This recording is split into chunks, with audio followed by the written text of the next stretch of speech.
Hey, welcome everybody. This is Jim Warren and Chuck Fuller. Hello. And we are starting our new Everyday Asphalt version, the Roadshow edition. And so that's our goal today, is we're going to kick along here and driving the old truck, making lots of noise. We're going to go look at some asphalt in this process and see what we can learn.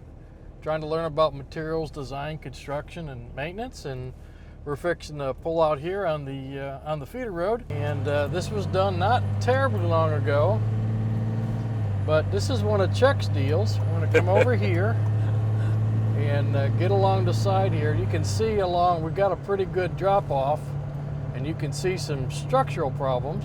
Yeah. And we'll talk a little bit more about that as we get along here. But right about here, I want you guys to notice what's going to happen with the vehicle. Boom, boom, boom, boom. Jumps in and out. Jumps in and out. And Chuck, what's your thought? Yeah, so I mean, we've been watching this thing here since I've been working up here with Texapa, probably 5 years, and it's getting worse and worse. And it looks like to me that each one of those places that do that looks like there's a tree involved. Yeah, it's pretty common. And we'll see a couple of more up here. These trees that are right next to the frontage road, apparently they're sucking the moisture out of the base. Yep. Causing it to shrink. Yep, causing it to shrink, and it's at every one of these tree locations. Yep.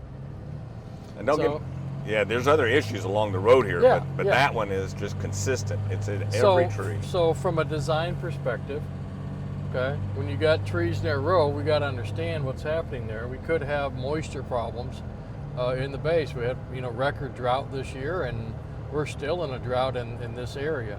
So now we're back up to speed here, driving on the frontage road. This was overlaid with the Tom.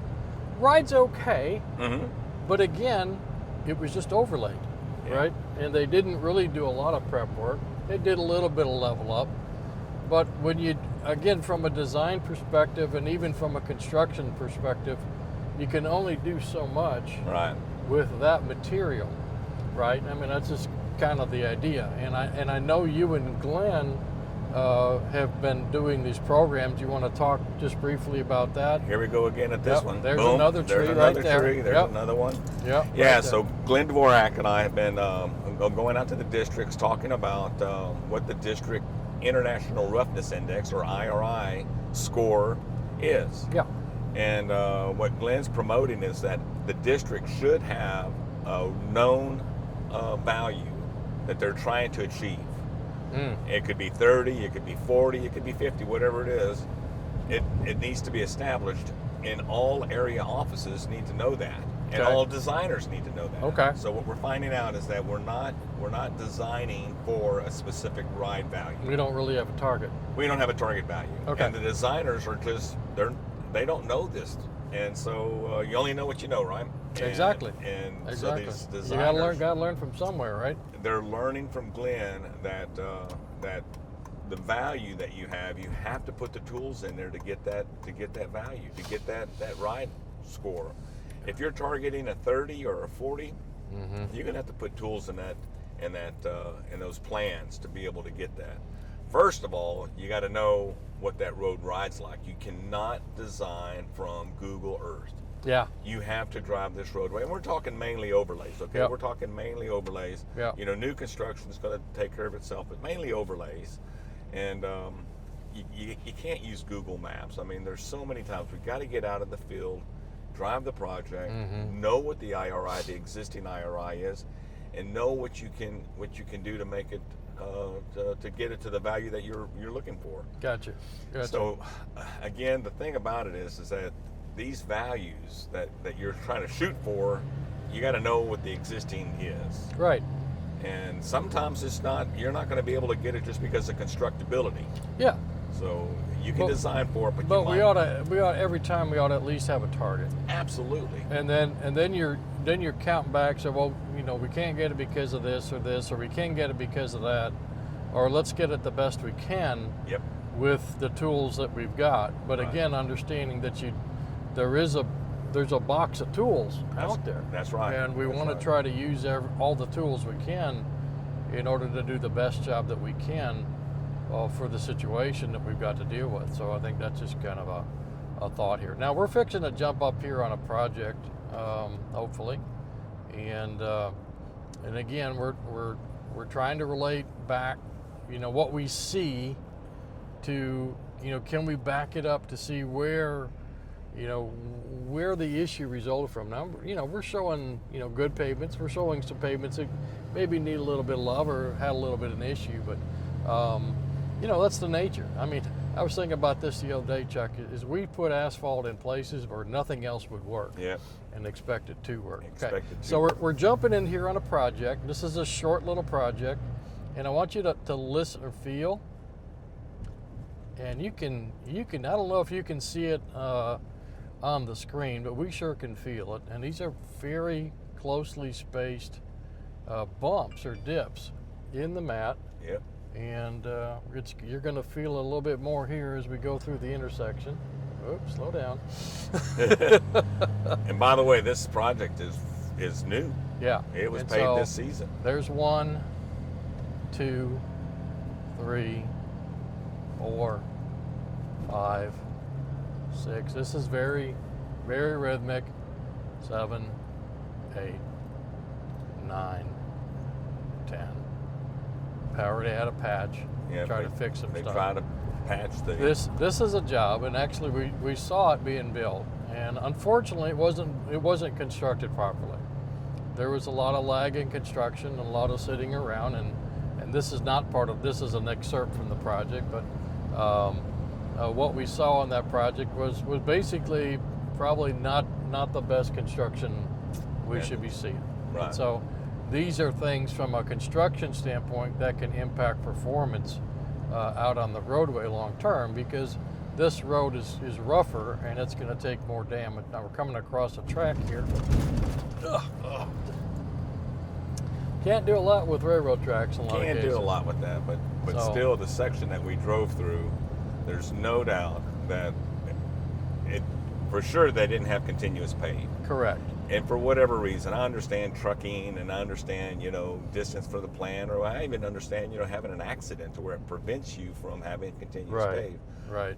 But if you don't have continuous pave, there's things that need to happen to be able to prevent that ride. Right. You got to be doing everything else Correct. correctly. Absolutely. So those bumps, you think those continuous bumps was caused by what, Jim? Well, I mean, based on what we saw, Right.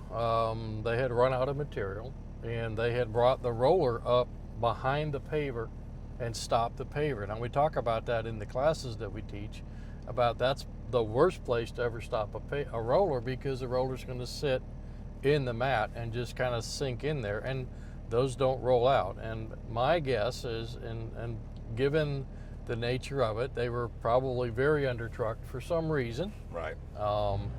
But they could have made it better by, when the roller got done rolling, they would back off over into an area that was already compacted and cool, where the roller isn't going to sink in and damage the pavement. So, And stop at an angle. and stop on an angle, correct. And so those are all little things that I think add up to be big things Absolutely. in the big scheme of things. So, okay, well, let's continue on, and we're going to kick on down the mat here a little bit and show some more stuff.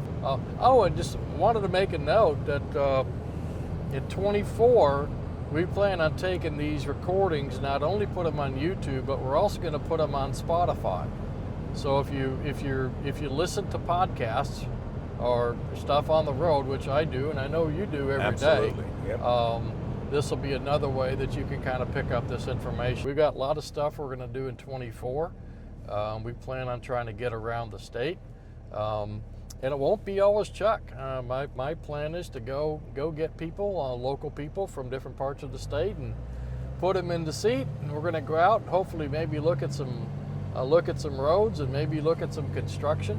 Maybe go to some plants, look at some labs, sit in some offices. There you go. And have some good conversations and talk about what it takes from all sides, not just contractors, but agency folks as well, and consultants, and anybody who's willing to sit behind the camera with us is willing to do that. So, Chuck, here's a job that was built, finished a couple years ago, and it's got a PFC on top. PFC, yep. And not a bad ride. Looks pretty good. They got pretty good joints. The joints are pretty. That's a pretty decent joint right there. Yep. And coming across there, and coming off the bridge. Yeah. A little bit of a dip, but not bad at all. This is right by one of the quarries here in Buda as we're driving around here. So we're taking advantage of a very nice day this morning in December, and going out and taking a ride. So. Yeah, this is a good PFC job, to tell you the truth. They paved it all at once. That's another thing. So they had multiple lifts. They built a left-hand turn lane, and they did some electrical work, and then they did some more intersection work. And it looks like to me, as they were building the project up, they were able to do the surface all at once. Okay. Which was, in other words, they didn't piecemeal the surface. Okay. And that's they so got important. all the structure done. They got all the structure and done. And then they came in with. Yep. With the final surfacing all at layer once. all at once. Yeah, so they did some structural widening here, building a left-hand turn lane, making sure that they have all their sequencing correct. Right. And when they do the final lift all at once, they're able to stripe it in the same configuration as the traffic's going to be in. So that way you don't have multiple lanes or multiple stripes, multiple. Yeah, particularly on the surface, I think. Yes. One of those things that bugs me is you've got kind of a new surface and you've already got grind marks all over the place, or you've got temporary tape marks. It just doesn't look good. When you're putting the final coat of paint on your house, you don't want to go back and then do a whole bunch of stuff and then expect it to be right. You wanted that one layer, that surfacing layer. Again, the more uniform it lays, we're going to get better quality. Better ride. This is a nice riding job. And it looks good. Yep. So I mean, your thing about looking good and riding good. If it looks good and rides good, 95% of the time it is good. And I think we've actually been able to prove that out with some of the NAPA, the National Asphalt Pavement Awards, and I think routinely. I mean, you talk about that. How many of those awards? So last year we submitted 10 and won 9. This year we submitted 9 and won 9. So. And NAPA only looks at the data. Right. To win a TXAPA award, TXAPA TxDOT award, it's all about the way it looks, rides, the smoothness. It's what the traveling public sees. We don't look at the data. We don't look at the test data. Right. But NAPA only looks at the test data and the IRI numbers, and then they rate you. They give you a rating. And all of our pavements that we submitted this year, 9 of them, rated higher than the national average. Wow. So they were all rated higher than the national average. The national average was 80, 83, or 84, 83, 4, something like that. Okay. And all of ours rated higher than that. So that tells me, and we're talking about data, we're talking about standard deviations, we're talking about the test data, QC and QA. Okay. So it's on gradation. It's on AC content, it's on lab density, it's on in-place density, air voids, and then it's on IRI. So all those taken. Those are the big ones that we look at. Yeah. Any day, every day, anyway. So I think that's kind of neat that those things tie up together like that. Is not only is a because sometimes it's hard to tell I can't tell what the asphalt content here. You can't tell the gradation. Well, air voids or the gradation here, but I know it rode good. Right. And I know that, for me in this clunky old truck, a ride's important, and it looks good too. The joints were good. Yeah.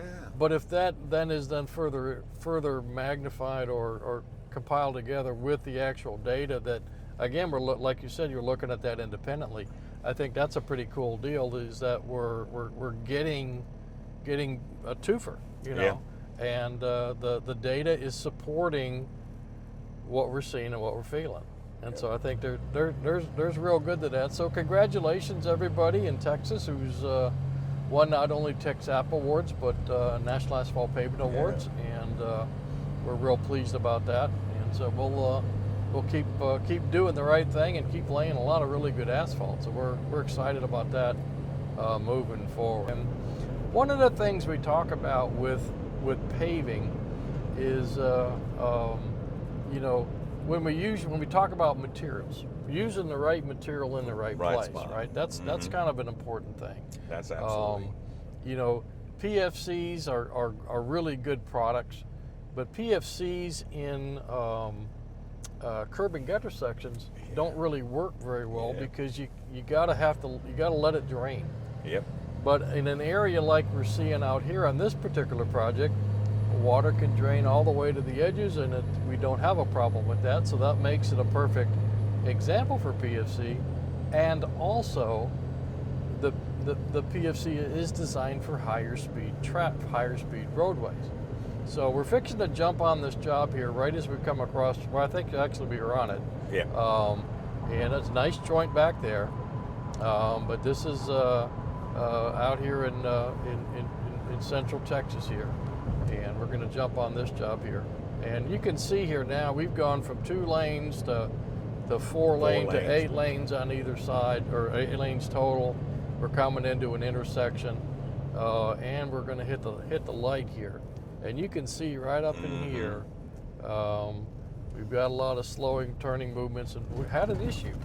Yep. What do you think the issue there is? Yeah, Chuck? so PFC does really, really good when we're going straight. And like you said, curb and gutter section prevents it from draining correctly. Stoplights. Anytime that we have this kind of movement on PFC, you're going to have some issues with PFC. It's going to push and shove on you. It's going to move on you. That's the reason why most of the time, PFC in these intersections get dense graded. They'll get a dense graded or a super paved in these intersections because of that. And they've actually come back in this area. They've done some patches and over here. They've had to do some patching in this area. Yeah, and we got a couple of more patches coming up here Yeah. that they had to do. But again, the layout here is correct. It's very, very hard to rake or shovel PFC. So why? You also want to talk a little bit about, from an environmental perspective, why they chose PFC for this particular project. Yeah, so this particular project is going over one of the recharge zones. And the PFC has proven itself to do waste or water management. So what happens is that they've proven the fact that when utilizing PFC, it actually filters the water before it gets to the ditch line. Okay. And it lowers the amount of lead, contaminants, or heavy metals in the water. So UT spent a lot of money and a lot of time and effort studying PFCs. Okay. And so they're utilizing PFCs on everywhere over the Edwards recharge zone. Right there, we just got into the Edwards Aquifer recharge zone. Okay. There's a big sign back there. Okay. And so they've proven it. So everything that you see here is going to have PFC on it for the water quality. This is for water quality. Okay. And they're utilizing the same procedure up on the Oak Hill Y. Okay. Because there's a recharge zone there too. Gotcha. So, and you can see we have open ditch lines here. We got grass, open ditch lines. So the water's got a place to go. The water's got a place to go. And again, nice looking job. And they've also overlaid all the bridge decks. That was another thing that they've done with their PFC is they overlaid all the bridge decks. And we're up on a bridge deck right here. And they had an issue with some of these decks, didn't they? They did. They had a couple of issues with some of this PFC coming off. It's on the other lane. Right here, you can see a little section through there, but what had happened was the PFC delaminated from the bridge decks. It never stuck. It never stuck to the bridge decks. And why was that? And the reason that it never stuck is that they put linseed oil on the bridge deck, right? Oh, for your curing compound. For your curing compound. They put linseed or curing compound on the bridge deck, and they did not water blast that off. So it's like putting Pam on a fry pan. Oops. Yeah. And okay, well, And there's another good construction sequence deal or design deal that if you've got a new concrete deck and you're going to be doing overlaying, or you've got concrete repairs and you're going to be doing overlaying, there probably needs to be a note in there or an item in there to go ahead and make sure that surface is clean. Yep, water blast it or shot blast that surface before you put the PFC on. Yep. Awesome.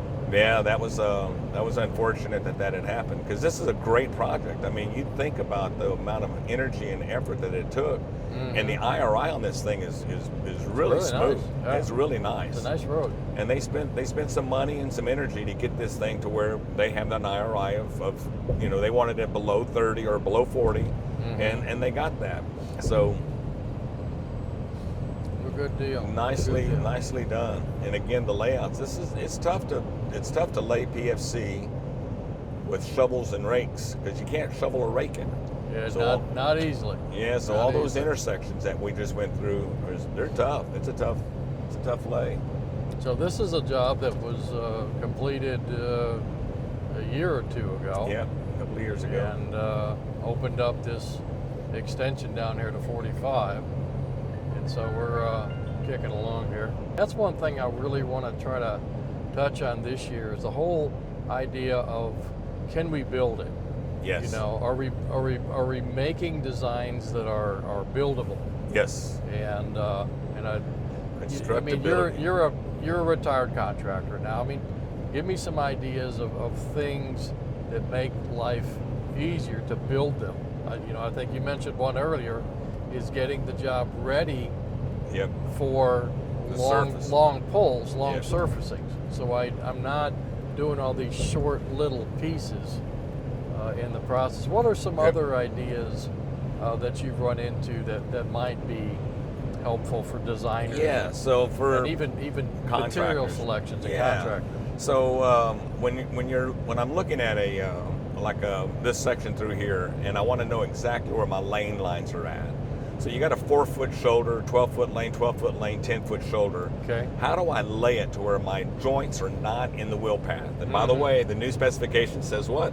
There No. will be no joints in the wheel path. Okay. And the joints are offset from the paint. That's right. So we don't want the joint underneath the paint. So So- when I'm looking at this, it's easy on a piece of paper to draw it. Mm-hmm. It's hard when you're out here trying to lay it, Okay. especially when you have left-hand turn lanes and you have right-hand turn lanes and you have exit ramps and you have gores and you have entrance ramps. So what I like to do, or what my guys did, or my guys have done, is that they look at the striping layout, Okay. where the stripes are going to be at, the Okay. final configuration, and then they work backwards. How do I get my joints and my lane lines, Oh, okay. in the right spot? Well, that makes sense. So they look at the final striping layout. Okay. So to be able to get it, so like we went from a 4-foot shoulder, now you got a 6-foot shoulder, you got a 12-foot lane, a 12-foot lane, a 12-foot lane, and a 10-foot shoulder. How do you fit all that? How do you fit all that in when you're laying it? Because your guys are laying, they're just pulling, right? But you need somebody, your superintendent needs to look at those final pavement striping layouts, Okay. and say, okay, here's what we're going to do, and here's how we're going to transition, and Okay. and they got to have a plan, and they got to be able to describe that plan to everybody on the job site. Everybody who's working with them. I can't stress that enough. Is that we need to every single day communicate with our crews what we're going to do. And that includes the layout. That We're includes not the only layout. laying, a certain mix, a certain thickness, but we got to lay it in a certain way That's to make sure correct. this whole job lies together. And one of the things that always amazes me, I mean, I look at this pass in here, and it's nice and smooth, that inside line there where they're running the material out. Somebody did some layout where not only did they get the lane width and get the configuration right, but that first pass was laid with a string line or paint or a combination of there to make sure that first pass was in there straight. I know that's one of your big bugaboos. Yeah. When you see stuff that's not, that you call it the snake, I think it is, going down the roadway, and I know that's a challenge, and sometimes, but You're not winning an award with a snake longitudinal joint. Yeah, just that saying. would, not if Chuck ever sees it or I see it. It's not going to win It's not an going to award. happen. So Yeah. And I can understand having a bad day or a bad transition. I can see that. Yeah. But when I see a bad job, I don't understand why we didn't stop after the first, 100, 200 feet. Gotcha. We need to really pay attention on the layouts and how that stuff works. So, Good deal. yeah, for me, I enjoy good straight joints. I enjoy, of course, smooth ride, Mm-hmm. but it's that attention to detail. You know, when I come up to a crew, or when you go out to a crew and you say, "Hey, what is the game plan today?" When they say we're going to pave as much as we can, and I get kind of scared. I get kind of scared when they say, Well, there's nothing wrong with paving as much as you can, Yeah. but as long as we know how we're going to pave it, right? Yeah. So we're heading to a tom job that was just completed, Okay. and again, what they've that particular tom has been down for 13 years. Okay. That's pretty good. It's pretty good, Yep. and they removed and replaced it. So all they did was just mill off the existing, Okay. which was 1 inch tom, and they came back and they replaced it 1 inch lift of 1 inch tom. So from a maintenance standpoint and from a pavement design standpoint, that pavement is carrying the load, right? Yep. And we didn't have any excessive failures in the pavement, or the pavement was not overstressed to the point where it needed a big rehab or a deep rehab. But what we're able to do is now it's in such a fashion, it's got such a structure where now we can, you know, on a routine basis, Right. you know, 13's not bad, to come in and just fix a surface. You know, that's pretty simple to do. We can do that overnight, right? Yep. Yep. And again, it's because of traffic. All of a sudden now we have. Yeah, I mean, you're trying to work underneath traffic, you know, at night or whatever. All this was at night. This and, whole thing was all at night. That's hard to do. I mean, Yeah. you know, a lot of, you know, I don't get out to that many night jobs anymore, but you know, when I do, I'm always appreciative of how hard that is to do. It's hard on the crews. It's, you know, visibility obviously is impacted and everything else going on there. So it's you know, it certainly is a challenge. I mean, the benefit generally is there's a lot less traffic, but there's still traffic. Oh yeah. You know, and you start wondering who's on the road at 2 o'clock in the morning, Yep. and that can be a little worrisome. It's a lot of worrisome. that's one of the things I have to honestly say is that now that I'm working with Texapa, that I don't have to bring my phone to bed with me. I'm telling you, that was a big Imagine change in my life. Getting that phone call at the middle Oh of the night. my goodness, yes, and I've had them. Yeah. So. Well, I mean, that's the whole thing about safety, right? Yeah. I mean, we could talk about the safety for an hour, PPE and Yeah. and proper lighting, and even you know, following the traffic control plan and making sure that's set up for the folks that are coming through your work zone, and make sure they can clearly understand what's going on. And if it's not working, what do? You need to escalate it up. Yep. You need to move that up to the top and get it taken care of before somebody gets hurt, Yeah. or worse. And we talk about daily debriefs. That's the very first thing you talk about during your daily debrief before the shift or after the shift is, hey, did we have any close incidents? Was our traffic control plan good? Did we have a good queue? Okay. You know, how can we improve it? Do we have a shoulder drop off? Do we really need to take a look at that shoulder drop off? All right. And those are the things that you talk about at the daily debrief. Hit the traffic control and the safety first. We're here. So this is the new one. This is the one they just completed okay. 2 years ago. 2 years ago, okay. It took about 5 years to build, but they completed it about 2 years Wow. ago. But look at the surface on this thing. It's beautiful. I mean, and again, they had 2 lanes here. They had 2 lanes going this way. They put in a left-hand turn lane, sidewalks, structures. Wow. So they put in this left-hand turn lane. And I mean, the surface mix, again, is a tom, but they waited until they completed the whole thing. It took them 5 years to build this thing. And they waited until it was all completed before they did the surface. And you could tell the ride on this thing. I mean, at night, doing this with all the driveways. Oh, yeah. And all these the intersections. businesses. What do you do with the traffic? If you're going to pave this right lane, where do you put the traffic at? You got to move them over because you need 2 lanes. You can't just have Right. 1 dead lane. You got to have Right. 2 dead lanes, So especially at night. So you have to put all this traffic over there. And now they gotta, yeah. and you got to do it at night. And then you got to take it down. And then you got to take it down. But all these driveways, all these intersections, and for it to ride like this, I'm taking my hat off. I mean, these guys did a dang good job. Joints are perfect. Yep. The ride is good. Yep. You know, they did a remarkable job considering what they had. And the thing about it is also is that the transverse joints, you know, we've been through a couple of them. You can't feel them. Really even tell that they're there. Yep. So this, I think this is a it. job Coming up here. That was This is just completed. Mill and overlay. Yeah. And they did full depth repair. Okay. Okay, so they have full depth repair. So they're doing what we talked about doing on this one, yeah. right here. So nice joint. Wow, that was a great joint. But Nice joint. look at the layout that they have to do with the striping. Yeah. How do you get your joints correctly out of that? Yeah, that's a nice ride. Look at that. Looks good. Going with the wider lines now. Yep. Oh, that's another good point because you know now all of our pavement markings are 6 inches. Yeah. No more 4 inches. It makes a big difference. Huge difference. It's 50% more. I mean, if you think about it. This is 22-22. It was this season. PFC and intersections are not good. Okay. And So- we've talked about that. Yeah. We've actually seen one a little bit earlier. The PFC ravels in an intersection, and so what they've done on this particular project is that they milled off all the PFC. So here we go. And they put SMA in the intersection. Oh, in the intersection. SMA, not regular dense grading. So how did they build it? So so this is really remarkable how they did this. Okay. So they built the intersections first. They milled out and replaced the intersections first.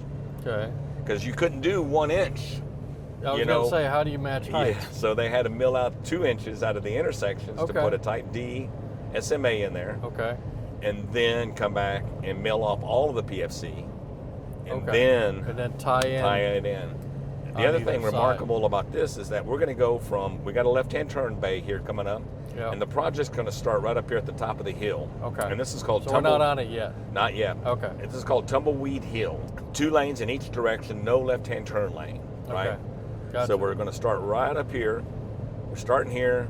Oh, right. Boom. Here. You got a little section that separates. And now watch when we get up here. So you got to go from that little section that separates it down to nothing. Oh, Now you're coming down the hill here. Look at that. Look at the grade of this hill. That's a hill. Right? So what do you do with traffic when you're doing this? When you're laying this, you have to have 2 lanes. Oh man. So you're going to put both lanes over there on the left or both lanes over here on the right as you're building this hill. Okay. Now the problem with that is that your traffic queue backs up all your trucks.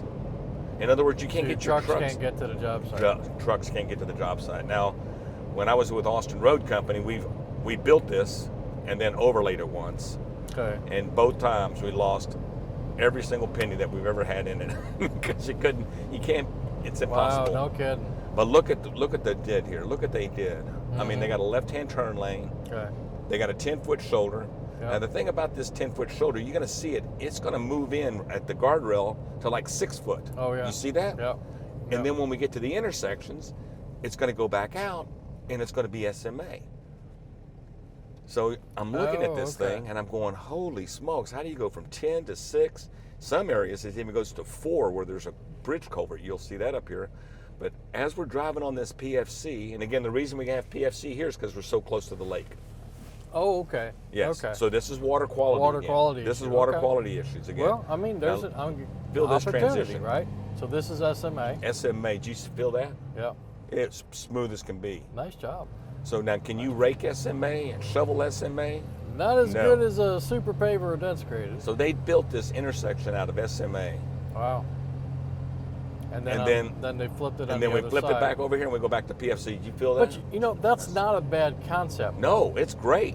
And they did a really good job tying everything into it. Because now you've got a really stout mix in a really stiff intersection where you got slow moving, deaccelerating or accelerating traffic, turning movements, that kind of stuff, which is not the best for PFC at all. Yep. But SMA is like, no worries. Right. What else you got for me? Yeah, absolutely. So it's really strange is if you could see this, look at the left-hand turn lane, because nobody's driving on it. Yeah. Now we're back on SMA. Yeah. Okay. And then we come back out of the SMA, but the left-hand turn lane, it's not as this is really, Not really. bad. Look at that. Yeah. Isn't that something? Oh, that's pretty. Now, as we come up here to the guardrail, we got 12 foot or 10 foot. We come into a Sucks 6, in. and then we come up here. We got a little bridge culvert here. Oh, that must have been a pain In the pave. butt. Yeah. I'm not sure how else you would do it. Man, I tell you what, they just Is did that PFC or is that something This is else? PFC. Now, over here on the Oh. right hand, this is all PFC. To the shoulder, through the shoulder. And what they've done is they put some wrap on the shoulders for shoulder up, back to an SMA. Okay. And All they right. shot it with emulsion. They shot the emulsion on the wrap. Oh, okay. Oh, I could see it. Yeah, Yep, they yep, shot the emulsion yep. on the wrap. And then back to PFC. Back to PFC. Now That's not a bad transition Those at all. transitions are unbelievable, you know, Yeah. for me. Yeah. Because I watched them build this thing. And again, this is all at night. This is Wow. all at night. Now look at this thing. Coming up here, Yep. look at how they narrow in here. Yep. We're on Oops, SMA. sorry. Yep. They narrow it in, and then they're going to have to go back out. See how they go back out? Wow. Now the PFC, now look at this. Oh, now they gosh. come back in again. I mean, holy smokes. Yeah, To that's do that much no with fun there. PFC and to have No the fun ride there. that they have, Yeah. I'm telling you, I take my hat off to these guys. Good deal. That's a nice looking job. I think what we'll do is we'll do a wrap here. Okay. And again, this is our kind of our inaugural time doing this. The Everyday Asphalt, the Roadshow edition, or whatever we're going to end up calling it. Appreciate everybody being with us, and we're going to have to come back and do a little editing on this to cut it into something that's going to fit our time slot. But you kind of get an idea now of this is kind of what we're looking to do in 24. So if you got ideas, or you got people, or you're one of those people that we should interview next year, shoot me a line, Jay Warren at texasasphalt.org, and let me know.